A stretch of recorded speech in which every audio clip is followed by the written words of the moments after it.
So hello students, this is Mubina back with the another session. So today we are going to learn the important question of the chapter unit 3, that is the name of the chapter is inland transport in overseas trade logistics. So in that only two question has been repeated continuously, and also only that two is the important question, and that two important question will be explaining in the further session.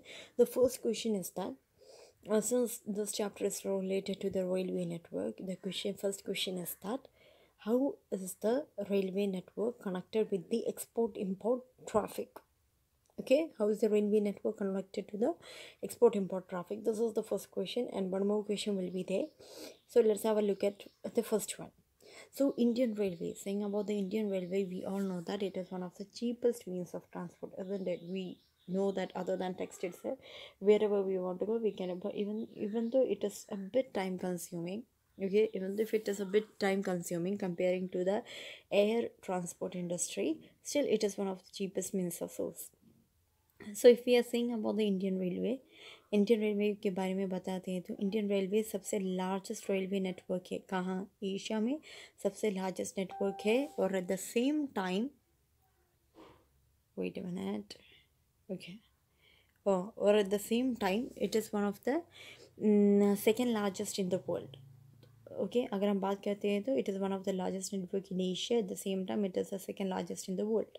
अगर हम तीन aspect के अनुसार railway network का explanation करते हैं तो देखते हैं इसके। पहले था कि फ्राइट ट्रैफिक मतलब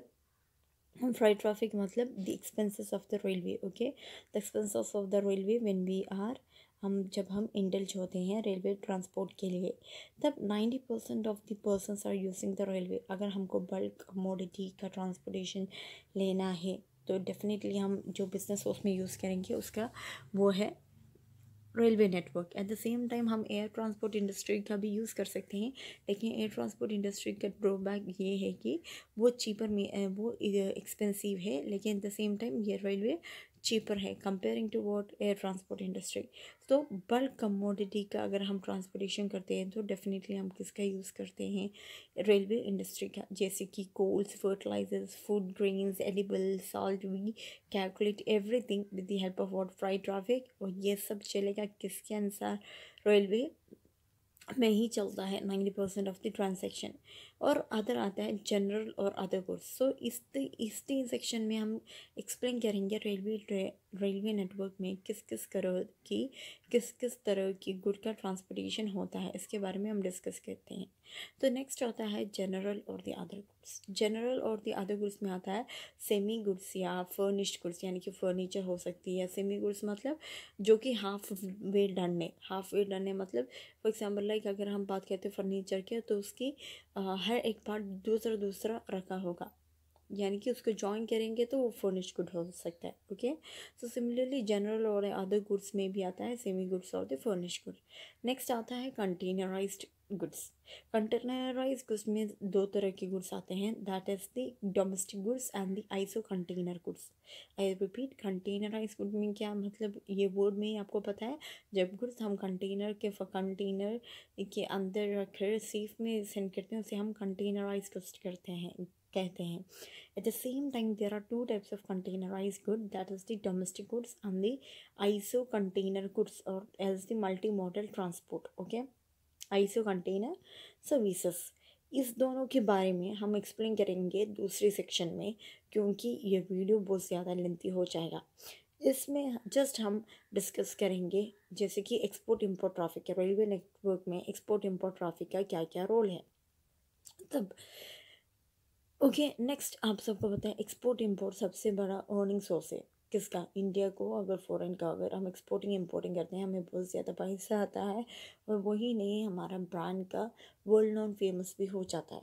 तो major items of the export transport by the railways include, okay, major items of the export transport by the railways include. Export items के बारे में अगर बात करते हैं तो हम जो कुछ भी चीज़ एक्सपोर्ट करते हैं वो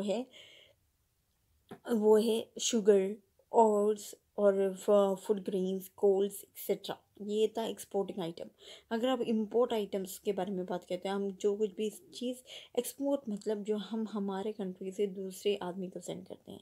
इंपोर्ट मतलब जो हम फॉरेन से यहाँ ले आते हैं, यानी कि दूसरे राज्य से ये इस राज्य में ले आते हैं, उसे हम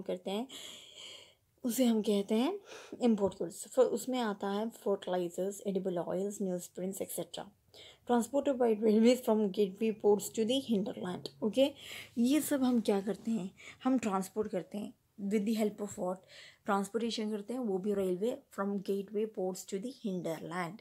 सो गेटवे पोर्ट्स का मतलब क्या है, गेटवे पोर्ट्स मतलब जो हमें ये सब सुविधा इजीली अवेलेबल होते हैं, वहाँ से हम हिंडरलैंड तक ये चीज़ें पहुँचा सकते हैं। हिंडरलैंड मतलब रिमोट एरिया, यानी कि ज़्यादा व्हीकल सब नहीं जाता है ना, उस एरिया का हम हिंडरलैंड कहते हैं।